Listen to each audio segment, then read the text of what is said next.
Xo'p, to'rch infeksiyalari hozirgi kunda bizda og'riqli juda mavzu hisoblanadi.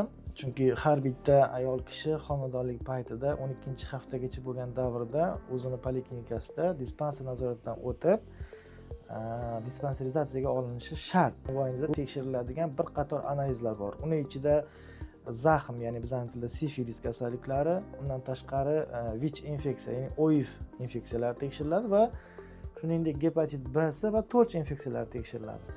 O'sha paytda to'rch infeksiyasi ichida biz bilamizki, sitomegalovirus, gerpes 1-2 tip, xlamidiya, ureoplazma, shunga o'xshash va qizamiq kasalliklari va undan tashqari boshqa yuqumli kasalliklar ham nazarda tutilgan.